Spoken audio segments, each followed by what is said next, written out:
BJP में संगठन स्तर पर बड़ा फेरबदल हुआ है। पार्टी ने अपने कई वरिष्ठ नेताओं को नई जिम्मेदारी दी है। बीजेपी के राष्ट्रीय अध्यक्ष नितिन नवीन ने सोमवार को 13 नेताओं को राष्ट्रीय उपाध्यक्ष बनाने का ऐलान किया है। इस सूची में राजस्थान के पूर्व मुख्यमंत्री वसुंधरा राजे सिंधिया, उत्तराखंड के पूर्व मुख्यमंत्री तीरथ सिंह रावत, दिल्ली से राम माधव, ओडिशा से वैजंत जयपांडा और आंध्र प्रदेश से डी पुरंदेश्वरी शामिल हैं। इसके अलावा उत्तर प्रदेश से रेखा वर्मा, गुजरात से वर्षाबेन नरेंद्र भाई दोषी, महाराष्ट्र से भारती प्रवीण पवार और पंजाब से मनप्रीत सिंह बादल को भी राष्ट्रीय उपाध्यक्ष बनाया गया है। वहीं मध्य प्रदेश से लाल सिंह आर्या, कर्नाटक से एम नागराज, उत्तर प्रदेश से तारिक मंसूर और पश्चिम बंगाल से मधुचंद्र कार को भी यह जिम्मेदारी दी गई है। यानी बीजेपी ने 13 नेताओं को राष्ट्रीय स्तर पर संगठन की नई जिम्मेदारी सौंपी है। सियासत में चेहरे बदले तो कहानी बदलती है और संगठन बदले तो पूरी रणनीति बदलती है। सवाल सिर्फ इतना है, बीजेपी ने अभी संगठन में इतने बड़े बदलाव क्यों किए? नमस्कार दोस्तों, मैं हूं आनंद और आप देख रहे हैं आपके अपने प्यारे यूट्यूब चैनल फिल्मी आनंद पर। आज हम बात करते हैं बीजेपी के बड़े संगठनात्मक फेरबदल की, जिसने राजनीतिक के गलियारों में एक नई चर्चा शुरू कर दी गई है। सवाल सीधा है, क्या बीजेपी आने वाले चुनाव के लिए अपनी पूरी राजनीतिक मशीनरी को नए सिरे से तैयार कर रही है? और खासकर इसका सबसे बड़ा निशाना 2027 का उत्तर प्रदेश चुनाव है। जी हाँ, उत्तर प्रदेश में बीजेपी जो संगठन है उसमें बदलाव क्यों किए जा रहे हैं, इसके बारे में थोड़ा-सा जान लेते हैं। तो दोस्तों, राजनीति में हम अक्सर देखते हैं कि प्रधानमंत्री, मुख्यमंत्री और बड़े-बड़े नेताओं के बारे में बात करते रहते हैं। लेकिन कभी किसी बड़ी राजनीतिक पार्टी की असली ताकत की अगर बात करें, तो सिर्फ उसके बड़े नेताओं में नहीं होती, बल्कि उसकी ताकत होती है उसके संगठन में। उसका कौन-सा मुद्दा जनता तक पहुँचना है, किस कौन-से इलाके में कौन-सा नेता सक्रिय होगा, कार्यकर्ताओं को कैसे मोबिलाइज़ करना है और चुनाव के समय बूथ स्तर तक पार्टी की राजनीति कैसे पहुँचेगी। इन सब में संगठन की बहुत बड़ी भूमिका होती है। और बीजेपी जो है पिछले कई वर्षों से अपनी मजबूत संगठन के लिए जानी जाती है। अब पार्टी ने अपने संगठन में इतने बड़े बदलाव क्यों किए? और यही राजनीति का सबसे बड़ा सवाल खड़ा होता है कि क्या बीजेपी अपने संगठन में कुछ कमियां महसूस हो रही हैं, या फिर पार्टी आने वाले चुनाव के लिए पहले से ही नई रणनीति तैयार कर रही है?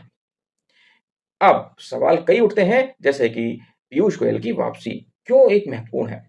तो नए संगठनात्मक बदलाव में सबसे ज्यादा चर्चा उन नामों की है जिनमें महत्वपूर्ण जिम्मेदारियां दी गई हैं। इनमें सबसे पहले आते हैं पीयूष गोयल जी को राष्ट्रीय कोषाध्यक्ष की जिम्मेदारी वापस मिलने पर खास ध्यान खींचता है।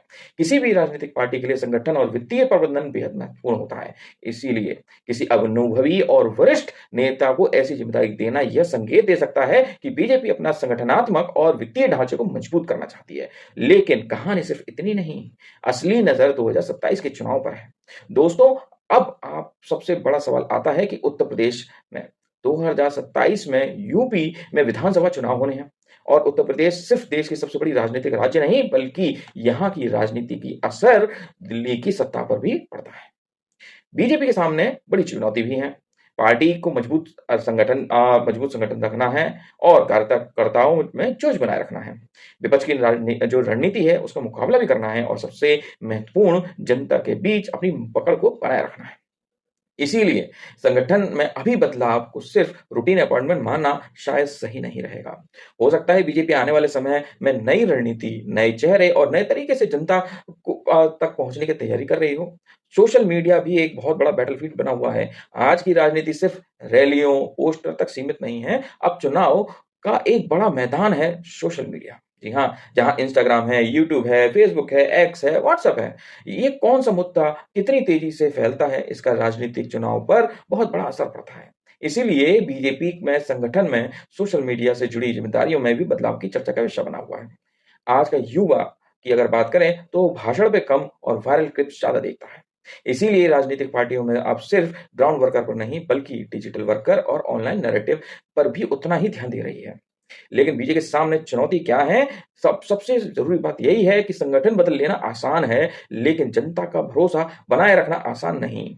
क्योंकि महंगाई, रोजगार, जाति-पात, शिक्षा, इंफ्रास्ट्रक्चर, किसानों की समस्याएं, युवाओं की उम्मीदें, हजारों करोड़ों के घोटाले और स्थानीय जो मुद्दे हैं, इनका जवाब सिर्फ संगठनात्मक फेरबदल से नहीं मिलेगा। बीजेपी को आने वाले समय में यह साबित करना होगा कि उसका नया संगठन सिर्फ चुनाव जीतने की मशीन नहीं, बल्कि जनता की समस्याओं को समझने का, उसका समाधान करने की क्षमता भी रखता है। और यही इस पूरे फेरबदल की असली परीक्षा होती है। ओवरऑल दोस्तों, बीजेपी एक नए संगठनात्मक बदलाव को जरूरी कुछ नेताओं की कुछ नई नियुक्ति के तौर पर देखना शायद अधूरा रहेगा। आने वाले समय में जो राजनीति की रणनीति के संकेत भी हो सकता है। खासकर 2027 के जो उत्तर प्रदेश के जो चुनाव को देखते हुए हाँ, ये देखा जा रहा है कि जो फेरबदल जो किया जा रहा है, ये शायद ये इनकी एक रणनीति है चुनाव को जीतने की। लेकिन अंतिम फैसला सिर्फ जनता करेगी, अंतिम फैसला सिर्फ जनता का ही रहेगा, क्योंकि राजनीति में संगठन कितना भी मजबूत हो, आखिर वोट जनता के हाथ में होता है। तो जनता से मेरा सवाल सिर्फ इतना है कि क्या बीजेपी का यह संगठनात्मक फेरबदल सन 2027 में यूपी चुनाव की तैयारी है, या फिर बीजेपी को सोशल मीडिया और युवा वोटर्स पर अपनी रणनीति बदलने की जरूरत पड़ रही है? क्या सिर्फ संगठन बदलने से जनता का भरोसा और मजबूत होगा? और सबसे बड़ा सवाल, अगर 2027 में बीजेपी के सामने मजबूत विपक्ष खड़ा होता है, तो क्या बीजेपी का नया संगठन उसे रोक पाएगा?